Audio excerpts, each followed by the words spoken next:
Hello friends, ಎಲ್ಲರೂ ಹೇಗಿದ್ದೀರಾ? ಮತ್ತೊಮ್ಮೆ ನಿಮಗೆಲ್ಲರಿಗೂ ಸ್ವಾಗತ. ಇವತ್ತು ಒಂದು ಸೂಪರ್ ಆಗಿರುವಂಥ ಡ್ರಿಂಕ್ಸನ್ನು ಹೇಳ್ತೀನಿ. ಇದನ್ನು ನೀವು ಕುಡಿದ್ರೆ ನಿಮ್ಮ ದೇಹದಲ್ಲಿರುವ ಎಲ್ಲ ರೋಗಗಳು ದೂರ ಆಗತ್ತೆ, ಗ್ಯಾರಂಟಿ. ಇದನ್ನು ನಾನು ಹೇಳ್ತಿಲ್ಲ, ನಮ್ಮ ಹಿರಿಯವರು ನಮಗೆ ಹೇಳ್ಕೊಟ್ಟು ಹೋಗಿರೋದು. ದೇಹ ತುಂಬಾ ಭಾರ ಅನಿಸೋದು, ದೇಹದ ಹಲವು ಭಾಗದಲ್ಲಿ ನೋವು ಬರ್ತಾ ಇರೋದು, ಒಂಥರ ಬೇಜಾರಾಗ್ತಾ ಇರೋದು, ನಾವು ಮಲಗಿ ಬೆಳಗ್ಗೆ ಎದ್ದರೆ ನಮಗೆ ಎನರ್ಜಿನೇ ಇರೋದಿಲ್ಲ. ಯಾಕೆ ಹೀಗಾಗತ್ತೆ? ಹಲವಾರು ಸಮಸ್ಯೆಗಳು ದೇಹದಲ್ಲಿ ಇರುವುದರಿಂದಲೇ ಈ ರೀತಿ ಆಗುತ್ತೆ. ಬಟ್ ಈ ಡ್ರಿಂಕ್ಸನ್ನು ಮಾಡಿಕೊಡಿರಿ ಫ್ರೆಂಡ್ಸ್, ನಿಮಗೆ ಗೊತ್ತಾಗೋದಿಲ್ಲ ಅಷ್ಟು ಚೆನ್ನಾಗಿ ನಿಮ್ಮ ದೇಹದಲ್ಲಿ ಎನರ್ಜಿ ಬರುತ್ತೆ. ಅದಲ್ಲದೆ ನೀವು 50 ವರ್ಷದವರಾಗಿದ್ದರೂ ಕೂಡ ನಿಮ್ಮ ಮುಖದಲ್ಲಿ ಅಷ್ಟೊಂದು ಕಳೆ ಬರುತ್ತೆ ಈ ಡ್ರಿಂಕ್ಸನ್ನು ಕುಡಿತಾ ಬಂದರೆ. ಸ್ಕಿನ್ನನ್ನು ಟೈಟ್ ಮಾಡುತ್ತೆ. ಮತ್ತು 25 ವರ್ಷದವರ ಹುರುಪು 50 ವರ್ಷದವರಾಗಿದ್ದರೂ ಕೂಡ ಅಷ್ಟು ಆ್ಯಕ್ಟಿವ್ ಆಗಿರ್ತಾರೆ.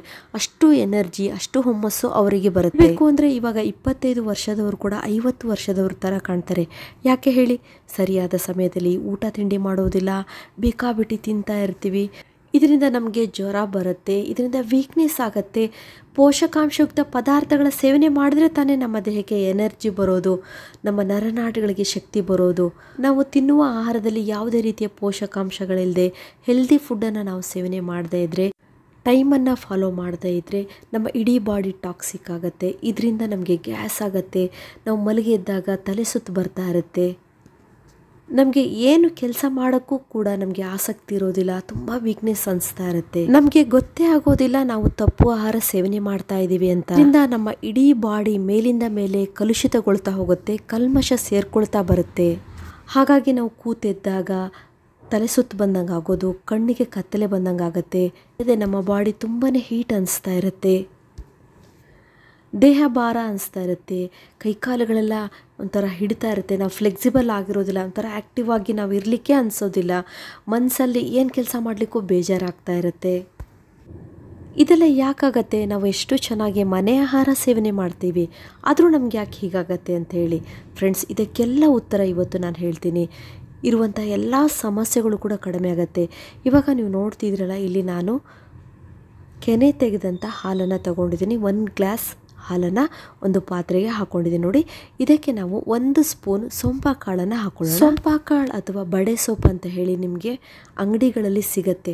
ಈ ಸೋಂಪಾ ಕಾಳು ನಮ್ಮ ಇಡೀ ಬಾಡಿಯನ್ನು ತಂಪಾಗಿರುವ ಹಾಗೆ ಮಾಡುತ್ತೆ, ಮತ್ತು ನಮ್ಮ ದೇಹದಲ್ಲಿ ಸೇರಿಕೊಂಡಂಥ ಕಲ್ಮಶವನ್ನು ಹೊರ ಹಾಕಲಿಕ್ಕೆ, ಮಲಬದ್ಧತೆ ಅಥವಾ ಕಾನ್ಸ್ಟಿಪೇಷನನ್ನು ಕಡಿಮೆ ಮಾಡಲಿಕ್ಕೆ, ಹುಳಿತೇಗೆ ಬರ್ತಾ ಇದೆ, ಹೊಟ್ಟೆ ಉಬ್ಬರಿಸಿದೆ, ತುಂಬಾ ವಿಪರೀತ ಗ್ಯಾಸ್ ಆಗ್ತಾಯಿದೆ, ಬ್ಯಾಡ್ ಸ್ಮೆಲ್ ರಿಲೀಸ್ ಆಗ್ತಾಯಿದೆ, ಇಂತಹ ಎಲ್ಲ ಸಮಸ್ಯೆನ ಕಡಿಮೆ ಮಾಡುತ್ತೆ ಸೋಂಪಾ ಕಾಳು. ಇದ್ರ ಜೊತೆಗೆ ಸ್ವಲ್ಪ ಅಂದರೆ 1/4 ಇಂಚ್ ಆಗುವಷ್ಟು ಶುಂಠಿ, ಹಸಿ ಶುಂಠಿಯನ್ನು ಚೆನ್ನಾಗಿ ತೊಳೆದ್ಬಿಟ್ಟು ಹಾಕ್ಕೊಳ್ಳಿ ನೋಡಿ. 1/4 ಇಂಚು ಶುಂಠಿ ಆದರೆ ಸಾಕು. ಈ ಶುಂಠಿಯಂತೂ ನಮ್ಮ ದೇಹದ ಆರೋಗ್ಯಕ್ಕೆ ತುಂಬಾ ಒಳ್ಳೆಯದು. ಅದರಲ್ಲೂ ರೋಗ ನಿರೋಧಕ ಶಕ್ತಿಯನ್ನು ಹೆಚ್ಚಿಸಲು ಇದು ತುಂಬ ಒಳ್ಳೆಯದು. ನಮ್ಮ ದೇಹಕ್ಕೆ ಎನರ್ಜಿನ ಕೊಡುತ್ತೆ. ಹೇಗೆ ನಮ್ಮ ದೇಹಕ್ಕೆ ಎನರ್ಜಿ ಕೊಡುತ್ತೆ ಅಂದರೆ, ಈ ಶುಂಠಿ ಸೇವನೆ ಮಾಡ್ತಾ ಬಂದರೆ ನಮ್ಮಲ್ಲಿ ಬ್ಲಡ್ ಸರ್ಕ್ಯುಲೇಷನ್ ತುಂಬ ಚೆನ್ನಾಗಿ ಇಂಪ್ರೂವ್ ಆಗುತ್ತೆ. ಯಾವಾಗ ನಮ್ಮ ದೇಹದಲ್ಲಿ ಬ್ಲಡ್ ಸರ್ಕ್ಯುಲೇಷನ್ ತುಂಬ ಚೆನ್ನಾಗಿ ಇಂಪ್ರೂವ್ ಆಗುತ್ತೋ ಆವಾಗ ನಮಗೆ ಒಂಥರ ಹುಮ್ಮಸ್ ಬರುತ್ತೆ, ಖುಷಿಯಾಗಿ, ನಮ್ಮ ಮೆದುಳಿಗೆ ಒಂದು ಸೂಚನೆ ಕೊಡುತ್ತೆ, ಮೈಂಡ್ ರಿಫ್ರೆಶ್ ಆಗುತ್ತೆ. ನಮ್ಮ ತಲೆಯಿಂದ ಹಿಡಿದು ಕಾಲಿನ ನರಗಳವರೆಗೂ ಬ್ಲಡ್ ಸರ್ಕ್ಯುಲೇಷನ್ ತುಂಬ ಚೆನ್ನಾಗಿ ಆಗೋದರಿಂದ ಇಡೀ ದೇಹ ಫ್ರೆಶ್ ಆಗುತ್ತೆ. ಅದಲ್ಲದೆ ನಮ್ಮ ಜೀರ್ಣಶಕ್ತಿ ಇಂಪ್ರೂವ್ ಆಗಲಿಕ್ಕೆ ಕೂಡ ಶುಂಠಿ ತುಂಬಾ ಒಳ್ಳೆಯದು. ಗ್ಯಾಸ್, ಎಸಿಡಿಟಿ ಅಂತ ಸಮಸ್ಯೆಗಳನ್ನೆಲ್ಲ ಕಡಿಮೆ ಮಾಡುತ್ತೆ. ಅದ್ರ ಜೊತೆಗೆ ಹಾಲನ್ನು ಕೂಡ ನಾವು ಉಪಯೋಗಿಸಿದ್ದೀವಲ್ವ, ಈ ಹಾಲು ಕೂಡ ನಮ್ಮ ದೇಹಕ್ಕೆ ಒಂದು ಎನರ್ಜಿನ ಕೊಡುತ್ತೆ, ಶಕ್ತಿಯನ್ನು ಕೊಡುತ್ತೆ. ಹಾಗಾಗಿ ಈ ರೀತಿ ಹಾಲು ಮತ್ತು ಶುಂಠಿ ಮತ್ತು ಸೋಂಪಾ ಕಾಳು ಈ 3 ಪದಾರ್ಥಗಳನ್ನು ಮಿಕ್ಸ್ ಮಾಡಿ ನಾವು ಅದನ್ನು ಚೆನ್ನಾಗಿ ಕುದಿಸಿ ಕುಡಿದ್ರೆ ನಮ್ಮ ದೇಹಕ್ಕೆ ಒಂದು ಎನರ್ಜಿ ಡ್ರಿಂಕ್ ಆಗಿ ಅದು ಸಹಾಯ ಮಾಡುತ್ತೆ. ತುಂಬ ಜನ, ಇಂದಿನ ಜನಕ್ಕೆ ಬರೀ ಹಾಲು ಕುಡಿತಾರೆ ವಿನಃ ಈ ರೀತಿ ಮಾಡಿಕೊಂಡು ಹಾಲು ಕುಡಿಬೇಕು ಅನ್ನೋದು ಗೊತ್ತೇ ಇಲ್ಲ.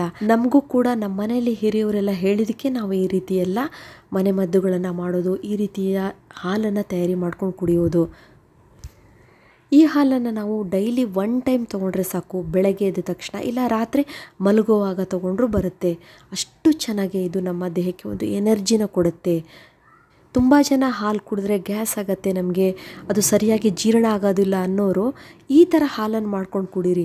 ನಿಮಗೆ ದೇಹದಲ್ಲಿ ಯಾವುದೇ ರೀತಿಯ ನ್ಯೂಟ್ರಿಯೆಂಟ್ಸ್ಗಳ ಡೆಫಿಷಿಯನ್ಸಿ ಉಂಟಾಗಿದ್ರೂ ಕೂಡ ಅದೆಲ್ಲ ಸರಿಯಾಗತ್ತೆ. ಮೂಳೆಗಳಲ್ಲಿ ನೋವು ಬರ್ತಾ ಇದ್ರೆ, ಮಂಡಿ ನೋವು, ಸೊಂಟ ನೋವು, ಕೀಲುಗಳಲ್ಲಿ ನೋವು, ಇಂತಹ ಎಲ್ಲ ಸಮಸ್ಯೆ ಕಡಿಮೆ ಆಗುತ್ತೆ. ಈಗಂತೂ ದೃಷ್ಟಿ ದೋಷದ ಸಮಸ್ಯೆ ತುಂಬ ಜನಕ್ಕೆ ಇದೆ. ಅಂದರೆ ಕಣ್ಣಿಗೆ ಸಂಬಂಧಪಟ್ಟ ಸಮಸ್ಯೆಗಳು ತುಂಬ ಚಿಕ್ಕ ವಯಸ್ಸಿನ ಮಕ್ಕಳಿಗೆ ದೂರದೃಷ್ಟಿ, ಸಮೀಪ ದೃಷ್ಟಿ, ಕಣ್ಣಿನಲ್ಲಿ ಇಚ್ಚಿಂಗ್ ಆಗ್ತಾ ಇರೋದು, ಕಣ್ಣಿನಲ್ಲಿ ಪೇಯ್ನ್ ಬರ್ತಾ ಇರೋದು, ಮತ್ತು ಕಣ್ಣಿನಲ್ಲಿ ಯಾವಾಗಲೂ ನೀರು ಬೀಳ್ತಾ ಇರುತ್ತೆ. ಇಂತಹ ಎಲ್ಲ ಹಲವಾರು ಕಣ್ಣಿಗೆ ಸಂಬಂಧಪಟ್ಟ ಸಮಸ್ಯೆಗಳು ಕೂಡ ಈ ಹಾಲನ್ನು ಮಕ್ಕಳಿಂದ ಹಿಡಿದು ದೊಡ್ಡವರಿಗೂ ಕುಡಿತಾ ಬಂದರೆ ಕಡಿಮೆ ಆಗುತ್ತೆ. ಇದು ಮಕ್ಕಳಲ್ಲಿ ತುಂಬ ಜನ ಮಕ್ಕಳಿಗೆ ವೀಕ್ನೆಸ್ ಆಗ್ತಾ ಇರುತ್ತಲ್ಲ, ಅಂತಹ ಮಕ್ಕಳಿಗೆ ಮತ್ತು ತುಂಬ ಏನು ತಿಂದರೂ ಗ್ಯಾಸ್ ಆಗ್ತಾ ಇರುತ್ತೆ. ಇಂತಹ ಮಕ್ಕಳಿಗೆ ಈ ರೀತಿ ಹಾಲು ನೀವು ಮಾಡಿಕೊಡ್ರೆ ಅವರಿಗಿರುವ ಜೀರ್ಣಶಕ್ತಿಗೆ ಸಂಬಂಧಪಟ್ಟ ಎಲ್ಲ ಸಮಸ್ಯೆನೂ ಕಡಿಮೆ ಆಗುತ್ತೆ. ಚಿಕ್ಕವರಿಂದ ದೊಡ್ಡವರವರೆಗೂ ಬೋನ್ ಸ್ಟ್ರಾಂಗ್ ಆಗ್ಲಿಕ್ಕೆ ಕೂಡ ಈ ಹಾಲು ತುಂಬಾ ಒಳ್ಳೆಯದು. ಫ್ರೆಂಡ್ಸ್, ಇವಾಗ ನೀವು ನೋಡ್ತಿದ್ರಲ್ಲ, ಹಾಲು ಒಂದು 2 ನಿಮಿಷ ಚೆನ್ನಾಗೇ ಕುದಿಬೇಕು. ಇದಕ್ಕೆ ನಾವೇನು ಖರ್ಚು ಮಾಡೋದೇ ಬೇಡ. ಮನೇಲಿರುವ ಪದಾರ್ಥಗಳನ್ನೇ ನೀವು ಬಳಸ್ಕೊಂಡು ಇಂತಹ ಒಳ್ಳೆಯ ಒಂದು ಹೆಲ್ದಿ ಡ್ರಿಂಕ್ಸನ್ನು ತಯಾರಿ ಮಾಡ್ಕೊಳ್ಬೋದು ನೋಡಿ. ಇದನ್ನು ನೀವು ಟೀ ಕಾಫಿ ಕುಡಿಯೋ ಬದಲು ಕೂಡ ಕುಡಿಬೋದು. ಹಾಲು ನಮ್ಮ ದೇಹಕ್ಕೆ ಒಂದು ಒಳ್ಳೆಯ ಎನರ್ಜಿನ ಕೊಡುತ್ತೆ. ಹಾಗಾಗಿ ನೀವು ಈ ಹಾಲನ್ನು ಕುಡಿದ ಮೇಲೆ 1 ಗಂಟೆವರೆಗೂ ನೀರನ್ನು ಕುಡಿಬೇಡಿ. ಈ ಹಾಲನ್ನು ನೀವು ರಾತ್ರಿ ಕುಡಿಬೋದು, ಇಲ್ಲ ಬೆಳಗ್ಗೆ ಕುಡಿಬೋದು. ನಿಮಗೆ ಯಾವ ಟೈಮ್ ಅಡ್ಜಸ್ಟ್ ಆಗುತ್ತೋ ಆ ಟೈಮಲ್ಲಿ ಇದನ್ನು ದಿನದಲ್ಲಿ 1 ಟೈಮಲ್ಲಿ ಕುಡಿಬೋದು. ಈ ಹಾಲನ್ನು ಕುಡಿಯುವುದರಿಂದ ಯಾವುದೇ ರೀತಿಯ ಸೈಡ್ ಎಫೆಕ್ಟ್ ನಿಮಗೆ ಆಗೋದಿಲ್ಲ. ಇನ್ನು ಈ ಹಾಲಿನಿಂದ ನಮಗೆ ಇನ್ನೊಂದು ಮುಖ್ಯವಾದ ಪ್ರಯೋಜನ ಅಂದರೆ ಯಾವುದೇ ರೀತಿಯಿಂದ ನಿಮಗೆ ದೇಹದಲ್ಲಿ ಒಂಥರ ಬಾಡಿ ಹೀಟ್ ಆಗ್ತಾ ಅನಿಸ್ತಾ ಇರುತ್ತೆ, ಕಣ್ಣಿನಲ್ಲಿ ಉರಿ, ಕೈಕಾಲಲ್ಲಿ ಉರಿ ಬರ್ತಾ ಇರುತ್ತೆ. ಇಂತಹ ಎಲ್ಲ ಸಮಸ್ಯೆನೂ ಕಡಿಮೆ ಆಗುತ್ತೆ. ಮತ್ತು ಕೆಲವರು ಕೂತೇಳುವಾಗ ಮೂಳೆಗಳು ಕಟಕಟ ಅಂತ ಸೌಂಡ್ ಬರ್ತಾ ಇರುತ್ತಲ್ಲ, ಅಂತಹ ಸೌಂಡೆಲ್ಲ ಕಡಿಮೆ ಆಗುತ್ತೆ. ಮಂಡಿ ನೋವು, ಸೊಂಟ ನೋವು, ಇಂತಹ ಎಲ್ಲ ಸಮಸ್ಯೆ ಕೂಡ ಕಡಿಮೆ. ಆ ಜನ ವಿರುದ್ಧ ಆಹಾರ ಸೇವನೆ ಮಾಡುವುದು ಮತ್ತು ಹೊರಗಡೆ ಕೆಲವೊಂದು ಜಂಕ್ ಫುಡ್ಗಳ ಸೇವನೆ ಮಾಡಿ ಇಡೀ ಬಾಡಿನ ಟಾಕ್ಸಿಕ್ ಮಾಡ್ಕೊಂಡಿರ್ತಾರೆ. ಅಂಥವರು ಈ ಹಾಲನ್ನು ಕುಡಿತಾ ಬನ್ನಿ. ಕೆಲವರಿಗೆ ಹೊಟ್ಟೆ ಹಸಿವೆ ಇರೋದಿಲ್ಲ, ನಮಗೆ ಊಟ ಮಾಡಲಿಕ್ಕೆ ಹೊಟ್ಟೆ ಹಸಿವೆ ಇಲ್ಲ ಅಂತಿರ್ತಾರೆ. ಅಂಥವರು ಈ ಹಾಲನ್ನು ಕುಡಿತಾ ಬಂದರೆ ಇಡೀ ನಿಮ್ಮ ಬಾಡಿ ಡಿಟಾಕ್ಸ್ ಆಗುತ್ತೆ. ನೋಡಿ ಫ್ರೆಂಡ್ಸ್, 2 ನಿಮಿಷ ಆಗಿದೆ, ಚೆನ್ನಾಗೇ ಇದು ಕುದ್ದಿದೆ. ನಾವು ಇದನ್ನು ಒಂದು ಗ್ಲಾಸಿಗೆ ಫಿಲ್ಟ್ರ್ ಮಾಡ್ಕೊಳ್ಳೋಣ. ಕೆಲವೊಬ್ಬರು ಕಮೆಂಟ್ಸ್ ಹಾಕಿದರು, ಮೇಡಮ್ ನಮ್ಮ ಅಮ್ಮಂಗೆ ಎದ್ರೆ ಕೂರೋಕ್ಕಾಗೋದಿಲ್ಲ, ತುಂಬಾ ಅವರು ವೀಕ್ನೆಸ್ ಇದ್ದಾರೆ, ತುಂಬ ದಿನದಿಂದ ಅವರು ಮಲ್ಗೆ ಇದ್ದಾರೆ ಅಂತ ಹೇಳ್ತಾರೆ. ಮತ್ತು ಕೆಲವರಿಗೆ ನಮ್ಮ ತಾಯಿಗೆ ಅವಾಗವಾಗ ತಲೆ ಸುತ್ತು ಬರುತ್ತೆ, ಹೀಗೆಲ್ಲ ಹೇಳ್ತಾ ಇದ್ರಿ. ಇನ್ನು ಕೆಲವರು ನಾವು ಮನೇಲಿ ಸ್ವಲ್ಪ ಕೆಲಸ ಮಾಡಿದ್ರು ಕೂಡ ಸುಸ್ತಾಗುತ್ತೆ, ಏನು ಕೆಲಸ ಮಾಡೋಕ್ಕೂ ನಮಗೆ ಎನರ್ಜಿ ಇರೋದಿಲ್ಲ, ಯಾವಾಗ ನೋಡು ಮನಸ್ಸಿಗೆ ಬೇಜಾರಾಗ್ತಾ ಇರುತ್ತೆ, ಇಂತಹ ಎಲ್ಲ ಸಮಸ್ಯೆ ಹೇಳ್ಕೊಂಡಿದ್ರಿ. ಇಂತಹ ಎಲ್ಲ ಸಮಸ್ಯೆಗೂ ಈ ಡ್ರಿಂಕ್ಸನ್ನು ನೀವು ಮಾಡಿ ಕುಡಿರಿ. ನಿಮ್ಮ ಪೇರೆಂಟ್ಸಿಗೆ ಮಾಡಿಕೊಡಿ. ನಿಮಗೆ ಗೊತ್ತಾಗತ್ತೆ ಅವರಲ್ಲಿ ಎಷ್ಟು ಎನರ್ಜಿ ಬಂದಿದೆ, ಅವರಲ್ಲಿ ಬದಲಾವಣೆ ನೀವೇ ನೋಡ್ತೀರಾ. ಆಮೇಲೆ ನನ್ನ ಕಮೆಂಟ್ಸ್ ಹಾಕ್ತೀರಾ, ಹೌದು ಮೇಡಮ್ ಅವರಿಗೆ ತುಂಬಾ ಒಳ್ಳೆಯದಾಗಿದೆ ಇದರಿಂದ ಅಂತ ಹೇಳಿ. ಸಿಂಪಲ್ ಆದಂಥ ಪದಾರ್ಥಗಳು ಸಾಕು, ನಾವು ಮನೇಲೇ ಇಂತಹ ಸೂಪರ್ ಆಗಿರುವಂಥ ಡ್ರಿಂಕ್ಸನ್ನು ಮಾಡ್ಕೊಳ್ಬೋದಲ್ವಾ. ಇದುವರೆಗೂ ನನ್ನ ವಿಡಿಯೋ ನೋಡೋದಕ್ಕೆ ನಿಮಗೆಲ್ಲರಿಗೂ ಧನ್ಯವಾದಗಳು. ಇದೇ ರೀತಿಯ ಉತ್ತಮ ಮಾಹಿತಿಯುಳ್ಳ ವಿಡಿಯೋಗಳಿಗಾಗಿ ನನ್ನ ಚಾನಲ್ನ ಸಬ್ಸ್ಕ್ರೈಬ್ ಮಾಡ್ಕೊಳ್ಳಿ. ಸಬ್ಸ್ಕ್ರೈಬ್ ಮಾಡ್ಕೊಳ್ಳೋದ್ರ ಜೊತೆಗೆ ಪಕ್ಕದಲ್ಲಿ ಒಂದು ಬೆಲ್ ಐಕನ್ ಇರುತ್ತೆ, ಅದನ್ನು ಪ್ರೆಸ್ ಮಾಡಿ. ಆವಾಗ ನನ್ನ ಎಲ್ಲ ವಿಡಿಯೋಗಳು ನಿಮಗೆ ಫ್ರೀಯಾಗಿ ಫಸ್ಟೇ ತಲುಪುತ್ತೆ. ಮತ್ತೆ ಭೇಟಿಯಾಗೋಣ ಹೊಸದೊಂದು ವಿಡಿಯೋದೊಂದಿಗೆ. Till then be happy, take care, bye.